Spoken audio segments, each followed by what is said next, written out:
자, 이번 시간에는 개발행위 허가로 각종 도로 만들기 살펴보겠습니다. 어떤 목적 사업의 부지가 형질 변경, 우리는 그 형질 변경과 지목 변경이 거의 비슷한 내용입니다. 법 적용이 약간 다르기는 하지만 사실은 같은 거예요. 형질 변경이 되면 지목 변경이 되는 거니까요.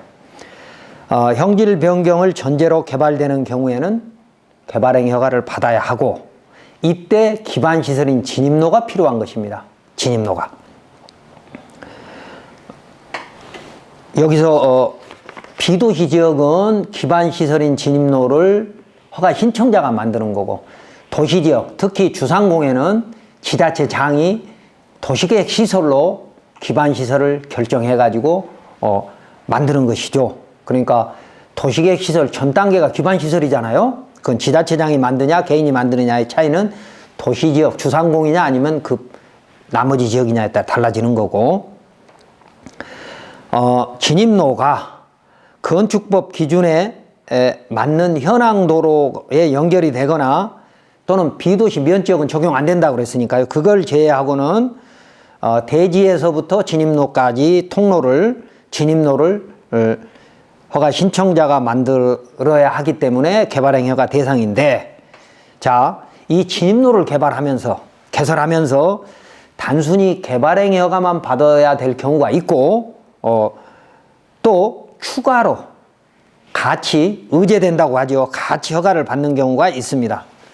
그러니까 개발행위 허가로 진입로를 만들 때 단순히 개발행위만 받아서 진입로가 만들어지는 경우가 있고요. 또 농지나 임야를 도로로 만들려면 산지 전용, 농지 전용이 해야 되겠죠. 농지나 산지 전용을 해야 되고, 세 번째는 기존 도로일 때는 기존 도로가 개발행위 허가를 연결을 할 때는 도로 점용이 또 필요하겠죠.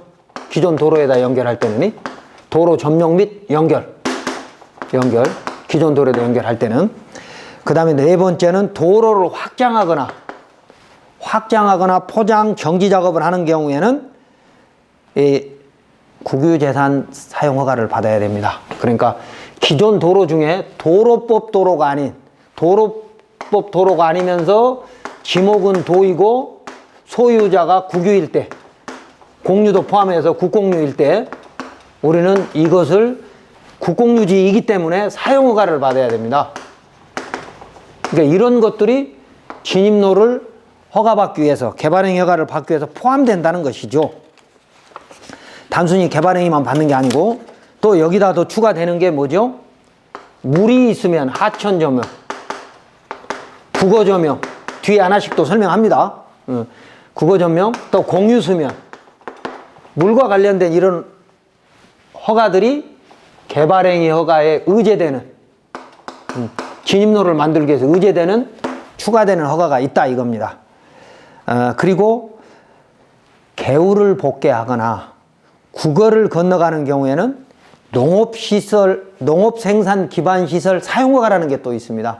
원래 이 국어는 우리는 이제 국어 조명이라고 말은 합니다만, 실제로는 농업생산 기반시설 사용허가라는 게 있습니다. 그래서 이런 것들을 같이 받아야 되는데, 이때 이제 여러분이 하나 팁을 드리면 이런 겁니다. 만약에 진입로가 개발행위 허가를 받기 위해서 현황도로가 3m인데 개발행위 허가를 받으려면 6m가 필요하다, 또 4m가 필요하다 했으면 확장해야 되잖아요. 이 확장할 때 그 토지 소유자로부터 토지를 매입하면 되지만, 만약에 그 소유자가 가격을 고가로 달라고 해도 사업부지와 섞어서 단가를 생각해 보면 별거 아니거든요. 그래서 진입로 확장하는 그 부분을 뭐 2배, 3배, 5배를 준다 하더라도 반드시 매입을 하는 게 좋고요. 그리고 이제 그렇게 비싸게 줘도 안 된다 그러면 소유권은 그냥 그대로 두고 사용 승낙만 받고, 물론 돈은 후하게 줘야죠. 후에 사용 승낙만 받고 하는 경우도 있고요. 또 만약에 그 도로, 지금 현재 3m 도로 옆에 뭐 개울이 있더라 그러면 포장을 해서 그렇게 넓히는 방법, 성절토까지 해서 넓히는 도로를 넓히는 방법들이 있다는 겁니다. 그런 것들은 또 토목측량 설계사무실이 충분히 해 나가는 거니까 여러분들이 진입로를 만드는 방법이 얼마든지 할 수 있다는 것만 이해하시고, 그 그림을 보면 정리하면 이런 겁니다. 개발행위 허가를 받는 목적부지와 진입로가 있는데, 목적부지가 지목이 돼 있거나 진입로가 현황도로이거나 그럼 뭐 별로 크게 문제될 것이 없죠. 개발행위가 받을 필요가 없으니까. 그러나 목적부지가 대가 아니고 임이다. 그럼 이건 반드시 개발행위 허가를 받아야 되고, 진입로가 현황도로이면 목적부지만 받지만 만약에 진입로도 전이다. 목적부지는 임이고 그러면 개발행위 허가 2개를 다 받아야 되는 것이죠. 그래서 반대의 입장이 될 수도 있고요. 이럴 때 개발행위 허가를 어떻게 뛰어넘을 거냐 하는 문제. 자, 이때 개인이 어떤 목적 사업을 위해서 토지의 개발행위 허가를 받고 목적 사업 부지와 별도로 개발행위 허가를 받아서 진입로를 만들어 2차선 도로에 접속을 했을 때, 자, 이 말입니다. 이 도로가, 진입로가 어떤 사람이 이게 이제 2차선 도로라고 칩시다. 뭐 6m 도로인데 여기다 개발행위 허가를 받았어요. 개발행위 허가를. 그러면 이 진입로 연결해야 되잖아요. 뭐 4m가 되든 6m가 되든 개발행위 기준 또는 건축법 기준에 맞게 여기를 만들었는데, 자, 이 도로에 대한 사용승낙 문제도 문제가 될 수 있다는 겁니다. 이 진입로에 만약에 땅이 여기가 붙어있다, 내 땅이. 그럼 이 진입로를 공도로 볼 거냐 아닐 거냐. 현재 지금 다툼의 여지가 좀 있습니다만, 교재를 보시면 개발행위 허가로 도로를 만들어서 접속 의무를 다한 곳은 다음 같은 이유로 기반시설인 진입로를 공도로 봐야 된다라고 저는 생각을 합니다. 그러니까 이 진입로, 지금 금방 만들어진 이 진입로가 개발행위 허가를 통해서 만들어졌다면 원칙은 사용승낙을 받아야 되는 것이 맞으나, 이 도로에 접해 있는 이 도로 소유자들은 그럼 어떡할 거냐. 이 도로의 성격인 거죠. 그래서 저는 이렇게 이걸 공도로 봐야 한다 라고 하는 주장하는 몇 가지 근거가 있습니다. 물론 이게 허가 공무원이 받아들이지 않으면 상당히 불편한 상황이 될 수 있지만, 여러분이 허가 공무원을 설득될 수도 있습니다. 논리가 이런 것들입니다. 지금 여기에는 그림은 간단하게 이렇게 그려 놓았습니다만, 이렇지 않은 또 유리한 진입로가 있을 수 있기 때문에, 첫 번째, 개발행위 허가 시에 진입로를 확보할, 기반시설인 진입로를 확보할 의무가 개발행위 허가 신청자한테 있다고 그랬죠. 그런데 그 진입로는 어떤 겁니까? 공공시설이거든요. 진입로는 도로 성격이기 때문에 개발행위 허가를 받기 위해서 진입로는 기반시설이지만 그 기반시설은 결국 공공시설이라는 거죠. 그러니까 배타적 사용 수익권을 제한할 수 있는 시설로 봐야 한다. 첫 번째 주장. 두 번째는 건축허가나 신고에서 허가 신청자는 그 진입로의 배타적 사용 수익권을 허가권자인 지자체장한테 제공하는 것인데, 앞에 다 배우셨잖아요. 건축법 도로로 지정하지 할 수 있는 공간을 확보하지 않으면 허가권자가 건축허가를 안 해주잖아요. 그 얘기는 건축허가권자한테, 그러니까 개발행위하고 상관없이 일반 건축이라면, 일반 건축물은 진입로를 만들어서 현황도로가 되든 어떻든 만들어서 허가권자한테 이 땅은 공도로 쓰십시오 라고 허가권자한테 줘야 된다는 거죠. 그게 건축법 지정도로잖아요.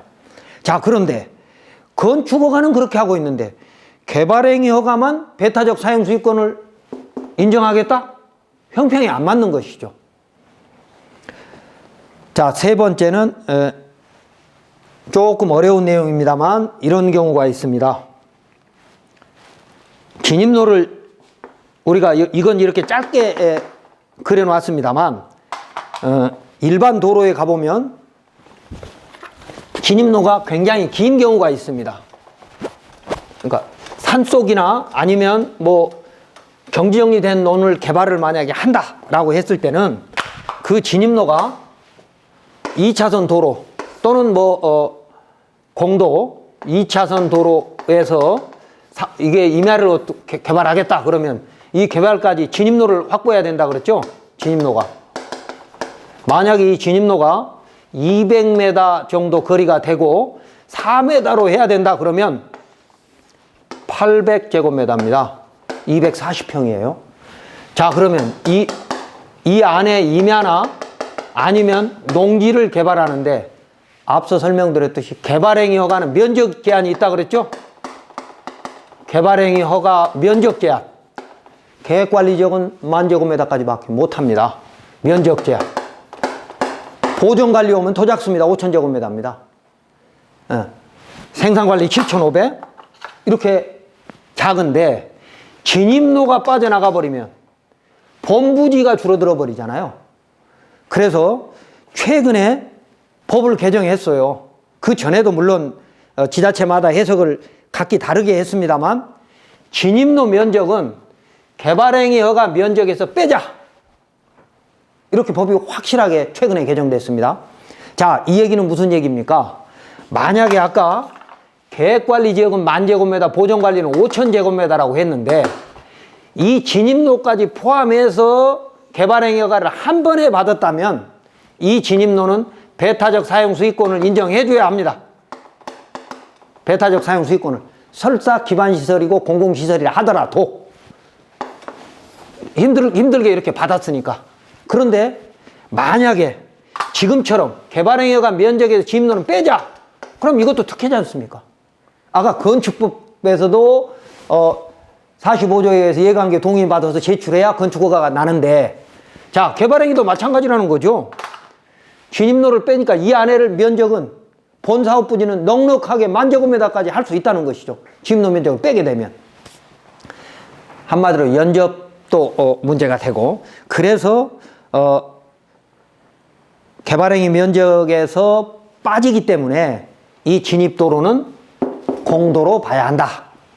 그 다음에 도로 면적은 연접 제한도 받지 않고 2012년부터 도시계획 심의로 넘어갔거든요. 그래서 이렇게 복잡한 이런 도로는 개발행위 허가를 해주면서 건축법 도로로 지정을 하든지 아니면 공도라고 하는 근거를 남기든지 조례도로로 만들든지 이런 것들을 통해서 다툼의 여지가 없도록 만들어야 하고 또 하나 더 참고하자면 이런 것도 있죠. 토지보상법 시행규칙 26조 2항에 보면 자기 편익을 위해서 스스로 개설한 도로는 인근 토지 평가액의 3분의 1로 보상한다. 이 의미는 어떤 거예요? 이미 배타적 사용수익권이 포기됐기 때문에 보상도 3분의 1만 해주라 이 말이잖아요. 그런데도 개발행위 허가를 만들어서 이런 개발행위 허가 도로에 공도로 보지 않는다라고 하는 것은 잘못된 해석이라고 보는 것이죠. 다음 특히 이제 분쟁이 생길 수 있는 그러니까 개발행위 허가를 이미 지금 받는 게 아니고 이미 전에 받아놓은 도로 전에 받아놓은 도로는 개인이 이렇게 받았기 때문에 여기는 사용승낙이 필요하다라고 해석하는데 아니다라는 주장 금방 제가 설명을 드렸지만 자 그러면 이게 공도냐 아니냐라고 하는 분쟁이 왜 생겼느냐 교재 한번 볼게요. 첫 번째는 비도시 면적인 경우도 있고 아닌 경우도 있는데 비도시 면적 아닌 건 어떻게 해요? 건축법 도로 지정해야죠. 건축법 44조와 45조, 46조를 적용하라고 돼 있으니까 개발행위 허가 부서에서는 대지와 도로 관계는 건축법에 의한다 이랬거든요. 개발행위 허가 운영 지침에. 그러니까 개발행위 허가를 받으면서 건축법 도로로 45조에 의해서 이해관계는 동의를 얻어 지정을 해야 돼요. 건축허가를 할 때. 그런데 2003년 이전에 또 지금도 2008년까지는 그런 것들이 많이 있었습니다만 지금도 건축허가와 개발행위허가는 따로 할 수 있다라고 유권 해석을 하고 있거든요. 그런데 개발행위허가를 먼저 받고 건축허가를 받던 2003년 이전, 그리고 2003년부터 2008년까지는 지자체마다 뭐 어떤 지자체는 복합민원으로 한 경우도 있고 어떤 지자체는 개발행위허가를 받고 건축허가를 나중에 하는 지자체도 있었습니다. 또 그리고 공장 설립이라든지 여러 가지 이유로 따로 했는데, 자, 이미 개발행위허가를 받아서 현황 도로가 만들어진 그런 상태에서 건축허가를 넣으면 어떻게 돼요? 현황 도로이기 때문에 지정을 안 해버린 경우가 굉장히 많았어요. 2003년 이전에는 뭐 대부분 그럴 수밖에 없었고 2003년 이후에도 현황 도로를 건축법 도로 지정하라고 개발행위허가 운영 지침에 돼 있는데도 지정 안 했다는 것이죠. 자, 그럼 그런 도로는 어떻게 되는 거예요? 개발행위허가를 지정을 했더라면, 개발행위허가 시에 건축법 도로로 지정을 했더라면, 그러니까 복합민원이어서 지정했더라면 그건 공도고 다툼의 여지가 없는데 지정 안 했다고 해서 근거가 없으니까 안 된다? 이건 궁색한 해석이라는 거죠. 그리고 공장 허가를 할 때는요, 공장 설립 승인을 해가지고 토목공사하고 다 끝나고 나면 나중에 건축허가 넣습니다. 건축허가는 나중에 넣어요. 근데 건축허가를 넣을 때 건축법 진입로를 결정하기 때문에 그때는 이미 공장 설립을 승인을 통해서 도로가 현황도로가 다 만들어져 있기 때문에 또 도로관리대장이 등재를 안 해버렸을 거라 이거예요. 지정은 언제 했느냐? 건축허가 때 지정하라고 되어 있잖아요. 그래서 이런 내용들, 그래서 이런 상황도 있고요. 또 그 다음에 이제 건축법 44조 1항 2호에 어떤 게 있어요? 해당 건축물의 출입에 지장이 없다라고 인정되는 경우, 해당 건축물의 출입에 지장이 없다라고 허가권자가 인정을 했기 때문에 아까 공장 설립이라든지 아니면 개발행위허가 받고 건축허가를 들어왔다든지 이런 경우에 지정을 안 했다면, 건축법 44조 1항 2호에 해당돼서 안 했다면 이건 누가 책임져야 되는 거예요? 적극적으로 허가권자를, 허가 담당자를 설득할 필요가 있다는 것이죠, 여러분이. 다음 네 번째는 비도시 면지역은 건축법 44조의 접도 의무와 45조 지정 의무가 없으므로 이미 현황도로가 있다면, 개발행위를 통해서 현황도로가 있다면 그 도로에 바로 붙어있는 이 땅 주인들은 지정 의무가 없는데 왜 사용허가를 받아와야 되느냐 이거죠. 긴급시 피난 차량이 통행할 수 있는 공간만 있으면 지정 의무가 없기 때문에 비도시 면적 가능하다는 것이죠. 그런데도 사용허가를, 개발행위허가를 통해서 만든 도로는 사용허가를 받아와라, 현황도로는. 이건 잘못된 거라는 거죠. 개발행위허가를 통해서 공사 중이거나 또 완공이 되지 않았으면 그 개발행위허가를 통해서 만들고 있는 사람, 사업 시행자의 동의가 필요한 건 맞죠. 그러나 준공이 돼서 이미 현황도로가 됐어요. 그런데 비도시 면적은 44조부터 47조를 적용하지 않게 돼 있는데 통로만 있으면 되는데 왜 사용허가를 받아오라고 하느냐고요.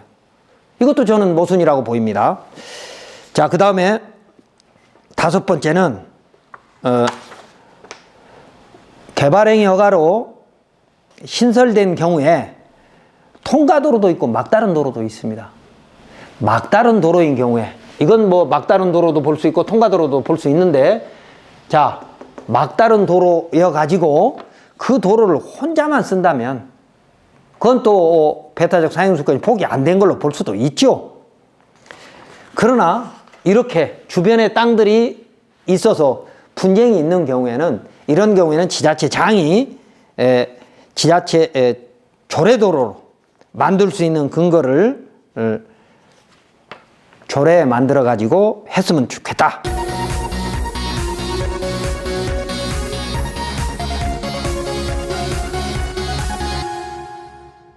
다음 이 개발행위허가 운영 지침을 보면 개발행위허가에는 기반시설이 있어야 개발행위허가가 된다 이렇게 돼 있죠.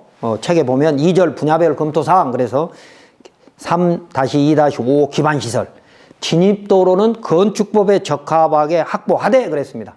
근데 건축법에 적합하면 개발행위 허가에서는 문제 삼으면 안 된다. 두 번째는 대지와 도로의 관계는 접도 의무를 얘기합니다.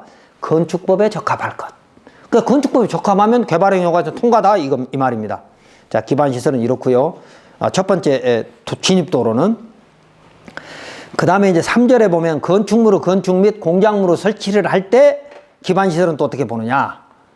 도로는 진입도로는 도시군 계획시설 도로 또는 시군도 또는 농어촌 도로에 접속하는 걸 원칙으로 한다. 한마디로 정의하면 6m 이상의 도로에 접속하는 것이 원칙이라는 얘기죠. 농어촌 도로에. 물론 농어촌 도로도 경지정리 때 만들어 놓은 농도는 3m이죠. 그래서 그게 원칙이지만 예외가 있다. 그 밑에 뭐가 있죠?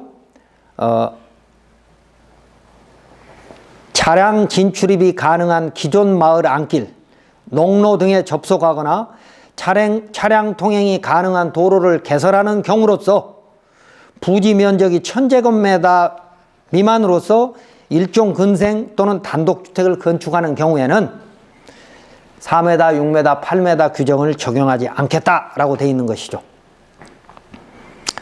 참고로 그 사항을 보십시오. 광고탑, 철탑, 태양광 발전시설 등 교통 유발 효과가 없거나 미미한 공작물을 설치하는 경우에는 4m, 6m, 8m 진입로 규정이 필요 없다 그랬습니다. 태양광 발전시설. 개발행위 허가 운영 지침은 이렇게 돼 있어요. 그런데도 진입로 때문에 속을 썩는 태양광은 어떤 문제냐? 산지관리법에서 제한이 있기 때문입니다. 그리고 개발행위가 주침에는 또 예외가 있죠. 위에 1, 2, 3 기준을 적용함에 있어 지역 여건이나 사업 특성을 고려하여 법령의 범위 내에서 도시계획 심의를 거쳐 완화 적용할 수 있다라고 되어 있습니다. 그리고 보전산지에는 산지관리법이 정한 기준에 따른다. 있죠? 보전관리 지역에 대해서는. 그렇기 때문에 보전산지 중 공익용 산지나 임업용 산지 이런 것들에 대해서는 보전산지에 대해서는 산지관리법 기준 거기에 가보면 기존 도로가 있어야 된다 그랬습니다. 그러니까 도로가 없이는 태양광도 못 해준다 그렇게 돼 있고요. 그 다음에 상수도가 없으면 건축행위를 원칙적으로 못하는 것인데 우리나라 전부에 상수도를 못하죠. 뭐 지방 상수도 있고 마을 상수도 있고 이제 간이 상수도죠. 이런 것들은 그쪽에 연결을 하면 허가를 해주겠다 그런 의미고요. 하수도가 없으면 또 원칙적으로 안 되잖아요. 생활하수를 버릴 수 있는 공간, 그러니까 일정 기준치 이하로 낮추어서 버릴 수 있는 공간이 확보되지 않으면 그런 기반시설이 없으면 건축허가를 안 해줘야 되는 게 맞죠. 이제 그래서 오수는 하수 중에 오수는 공공하수 처리 시설과 연결돼야 되는 것이 원칙이나 마을 하수도 또는 개인 하수 처리 시설을 통해서 처리할 수 있다. 왜? 공공하수 처리 시설이 전국에 다 깔을 수가 없잖아요. 인구가 집중되는 곳에만 공공하수 처리 시설이 돼 있기 때문에 멀리 떨어져 가지고 공공하수 처리 시설 멀리 떨어져서 그 관로를 연결하는데 과다한 비용이 들면 이것도 헌법 위반이거든요. 그래서 개인한테 그런 과다한 부담을 지우면 안 된다라고 해서 마을 하수도에 연결해도 되고 또 개별적으로 개인 하수 처리 시설을 통해서 일정 기준치 이하로 환경법이 정하는 기준치 이하로 낮춰서 뭐 구거나 아니면 뭐 하천에다 버리면 된다 이런 의미죠. 그 다음에 기반시설의 적정성에 대해서도 간단히 볼 필요 있고요. 다음 페이지 보시면 세종시 도시계획조례 시행 규칙을 만들어 놨습니다. 여기에 보면 이런 거죠. 아까 5,000제곱미터 미만은 4m 이상은 도로라고 했는데 2,500제곱미터 이상은 3m만 있으면 된다. 그래 놓고 대기차로는 100m 이내에 한 개소 이상을 설치해라. 이런 예외 단서를 줘가지고 사실상 4m 이상의 도로가 필요 없는 비도시 면적은 꼭 4m 이상의 도로가 필요한 건 아니거든요. 근데 법에 4m 이상 하라고 돼 있었잖아요. 5,000제곱미터 미만은이. 근데 그걸 도시계획 조례로 2,500제곱미터 미만은 3m 이상 그래가지고 소규모 개발행위허가 면적에는 3m로 이렇게 완화해주는 기록 근거들이 있습니다. 자, 이번 시간에는 개발행위 허가를 통해서 도로를 만든 사례와 그리고 목적사업 부지와 진입로가 모두 개발행위 허가 대상인 경우와 모두 아닌 경우에 따라 다를 수 있고 개발행위 허가 운영 지침과 건축법 기준에 대한 구분 설명해 드렸습니다. 개발행위 허가 운영 지침에는 진입도로는 건축법에 맞게 확보하고 대지와 도로 관계 접도음은 건축법에 적합할 것 그렇게 돼 있는 거죠. 그러니까 그리고 개발행위 허가 운영 지침의 예외가 뭐였어요? 마을 안길이나 농로를 이용해서도 1,000제곱미터 미만의 개발행위 허가 그러니까 주택이나 일종근생은 할 수 있다.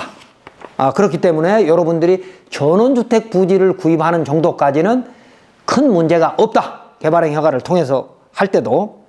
그래서 뭐 이런 도로가 그러니까 개발행위 허가로 만들어진 도로는 공도이어야 되는 것이 원칙이다. 기반시설이고 공공시설로 봐야 되기 때문에 그런 설명도 제가 정리했습니다.